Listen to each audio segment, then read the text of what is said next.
সূর্যের আলো ফোটার সঙ্গে সঙ্গে ক্রেতা বিক্রেতাদের হাক ডাকে মুখর হয়ে উঠছে চাঁপাইনবাবগঞ্জের কানসার্ট আম বাজার। দেশের বিভিন্ন স্থান থেকে আসা ক্রেতারা কিনে নিয়ে যাচ্ছেন আম। খিরসাপাত আম বিক্রি হচ্ছে ৩,০০০ থেকে ৩,৫০০ টাকা মন দরে। ল্যাংড়া, আম্রপালি সহ অন্যান্য জাতের আম বিক্রি হচ্ছে মন প্রতি ২,০০০ থেকে ২,৫০০ টাকা। বর্তমান মূল্য ন্যায্য মূল্য কিছু পাচ্ছে, এখন দেখা যাক তারপরে সামনের দিনে আমাদের কি অবস্থান হয়। আমের বাজার এখানে বেশি, কিন্তু ঢাকার মোকামে বা বিভিন্ন দেশের মোকামে দাম কম, ওখানে কমছে। শুরু থেকে আপনার শেষ পর্যন্ত আমার ভালোই ন্যায্য দাম পাচ্ছি আমি। প্রতিদিন ২০০ থেকে ২৫০ ট্রাক আম কেনা বেচা হচ্ছে বলে জানান হাটের ইজারাদার।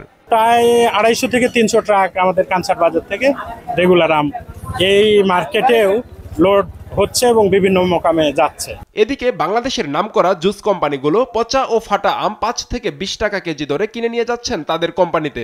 তো আমের সাইজগুলো দেখতে অসুন্দর বা দেখতে ভালো না, সেই আমগুলো ১৫-২০ টাকা কেজি মানে জুস কোম্পানিতে নেওয়া হয়। এগুলো আমরা কিনি ধর কত সময় ৬০০ টাকা মন, ৭০০ টাকা মন বা ২০ টাকা কেজি, এবার যে আমরা কিনা বেচা করি আমরা এখান থেকে দিয়ে দিই রিজেট আমরা।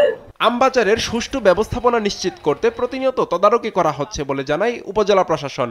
বর্তমান যে যানজট পরিস্থিতি সেটি নিয়ন্ত্রণে রাখার জন্য আমরা যে সিদ্ধান্তগুলো নিয়েছি সেটি কিভাবে বাস্তবায়িত হচ্ছে সেটি আমরা সরেজমিনে দেখতে এসেছি। পাশাপাশি হাটে আম কি পরিমাণে উঠছে, হাটে আমের যে দাম কিভাবে বিক্রি হচ্ছে, সার্বিক বিষয়ে আমরা একটা ধারণা পেলাম। চলতি মৌসুমে চাঁপাইনবাবগঞ্জে প্রায় ৩৭,০০০ হেক্টর জমিতে আমের চাষ হয়েছে। এখান থেকে প্রায় ৩,০০০ কোটি টাকার আম কেনাবেচার আশা করছে কৃষি বিভাগ। নিউজ ডেস্ক, দেশ টিভি।